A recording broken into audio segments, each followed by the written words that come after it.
Hello jazz people, welcome to Teaching Jazz.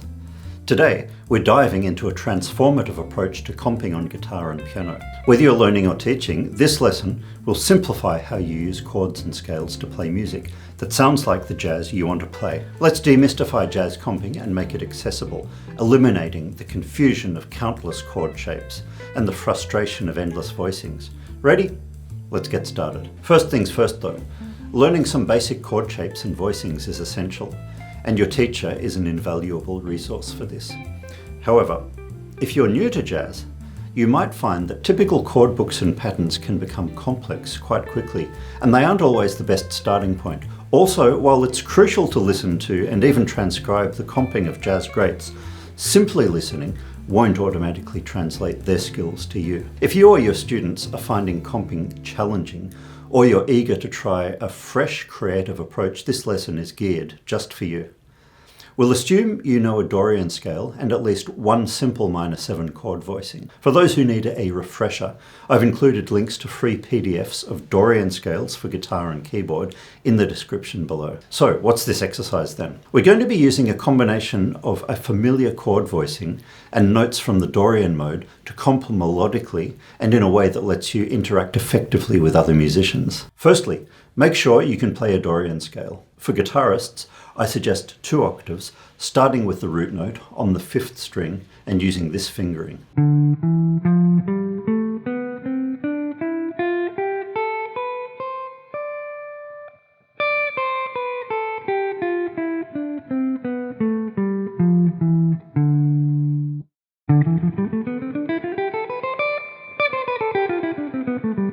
For piano players, you'll just need 2 octaves of a D Dorian starting on middle D.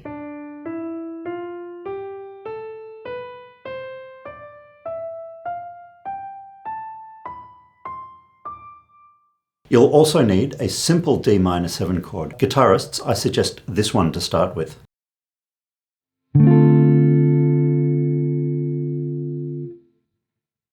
On piano, just a D minor 7 chord in root position is fine, from middle D. I'm going to show you the exercise first, then go deeper into why it works a bit later. From now on I'll be focusing on the guitar, but this works equally for piano too. Chords are just chords, so do keep watching if you're a piano player. Step 1 is play the chord. Step 2. Locate on the 1st and 2nd strings the notes from the Dorian scale, like this. Step 3. Change the top note of the chord by adding, moving, or taking away fingers from the shape, like this.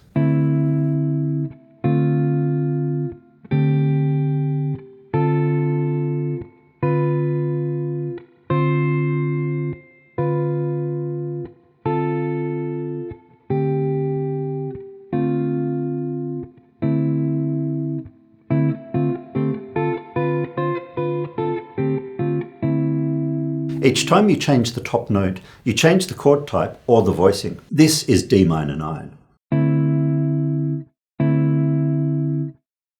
This is D minor 7. This is D minor 11. This is D minor 7.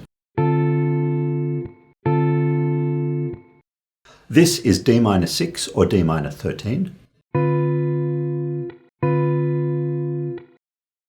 And this is D minor 7. That's a lot of chords and voicings right there, but you don't need to memorize all of them, do you? You just need the one basic shape and the scale. Step 4. Now let's practice playing up and down these different voicings.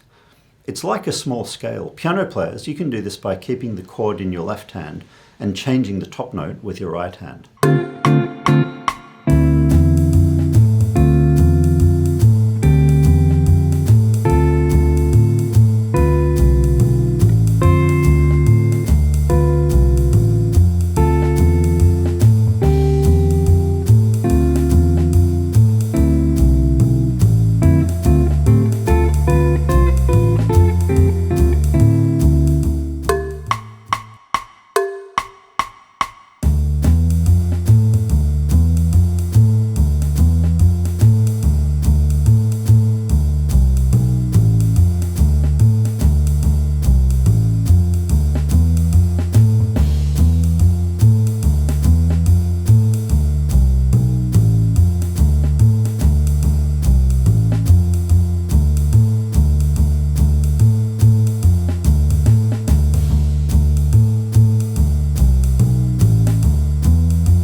Having practiced these simple voicings, now let's try comping with them.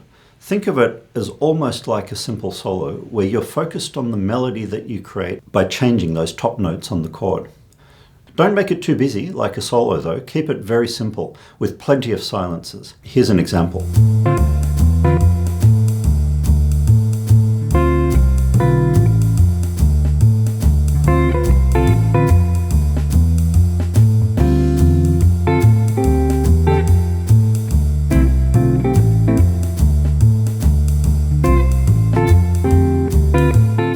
Now you try this over a D minor 7 backing track.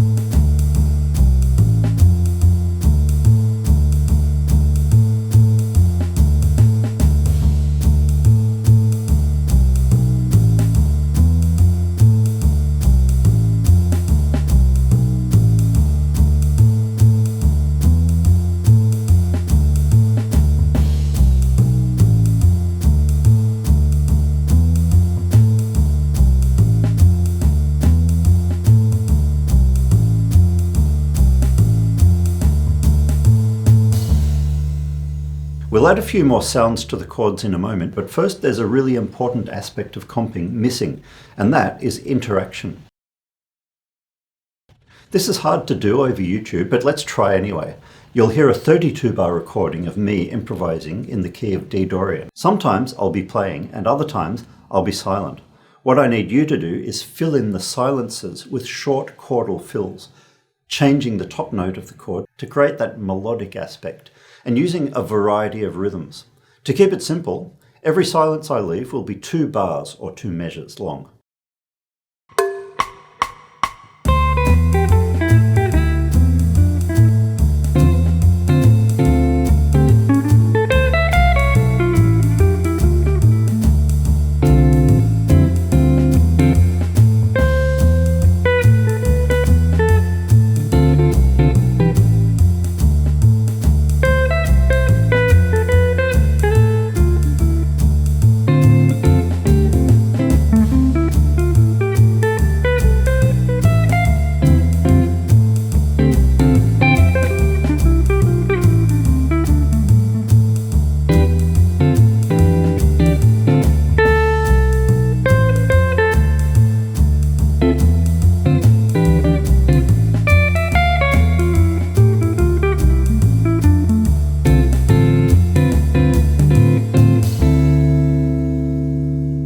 In real playing, soloists will leave a variety of different spaces and you can fill those as they happen.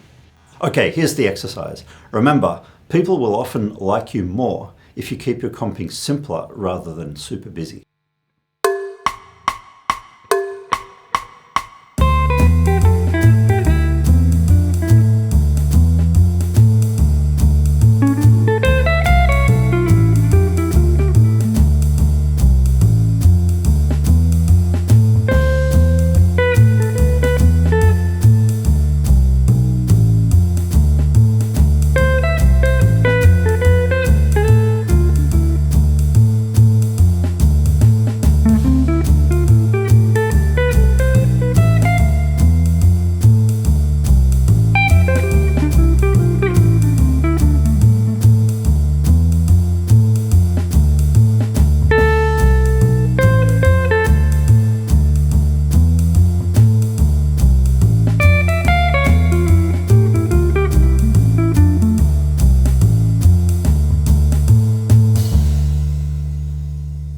Okay, how did you go? I'm sure it was terrific. Try the exercise a few times using different rhythms and melodic combinations. If you do it the way I suggested, then it will sound good and it will sound like jazz comping. Now that we've seen the basic idea, let's expand a little to open up even more possibilities. Step 6. We're going to extend our voice leading scale a bit. On piano, this is as easy as just adding or removing more notes. As long as you just use notes from D dorian, it'll work just fine. On guitar, use two different techniques to add nuance and create more possibilities. First, you can get a lot of different chord sounds without even moving your left hand at all, just by changing which note from the shape you emphasize. You can do this using fingers or a pick. Fingers are easiest, so here are fingers first. Check this out.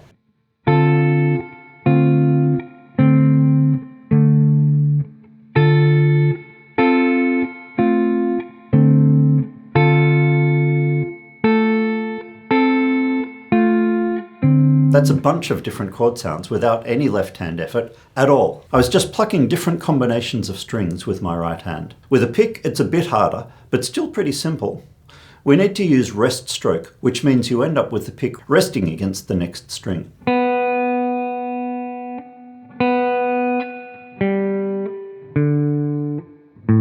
For this exercise, whichever string you want to emphasize as the top note, end up with the pick resting against the next string above that note, like this.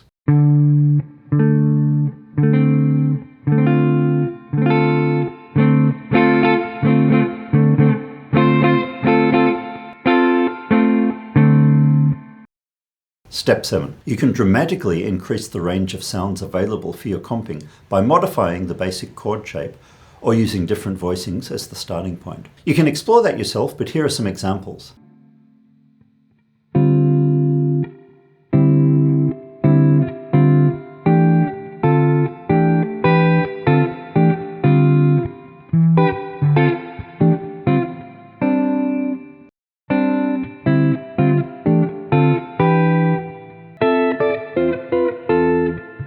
It would be useful to practice this extended range of sounds over the backing track, as well as with the interactive exercise from earlier. Now that we've seen the exercise and tried it, let's dive deeper into what's going on and how it works. If you're happy with the exercise and are good to go, then you could just quickly make sure you've liked, subscribed and commented, and then end here. Otherwise, if you want to know more, if you're a teacher and you want to see how I explain it, or if I've made you angry and you want to rage against me for a bit longer, then keep watching. It's pretty simple, just know these things. Chord families. In jazz comping, we often use chord families instead of specific chords. For this exercise, we focus on the minor chord family, which includes any chord named with minor, e.g. D minor, D minor 6, D minor 7, D minor 9, D minor 11, D minor 13, D minor 6, 9, D minor major 7, etc. Chord construction. Chords are structured using scale notes. Typically, minor family chords use notes from the Dorian scale, while major and dominant chords are based on notes from the major and mixolydian scales, respectively. Today, we've just focused on the minor family. Chord voicings. Every note in the D Dorian scale can form part of the D minor 13 chord. Any note combination from this scale will create some type of minor chord voicing, though some of them may sound better than others. Just remember that chords are combinations of notes from scales. Practical comping. When jazz musicians comp, we often modify chord voicings and we omit certain notes for playability, especially on a guitar which only has 6 strings. This means we can't play a full D minor 13 chord, which consists of 7 different notes, every note in the scale. We must adapt by omitting or emphasizing different notes. Guitarists and pianists often also leave notes out of chords just to make them sound better. So that's the system. Why is it potentially game-changing? Because it obviates the need for memorizing all those hundreds of voicings.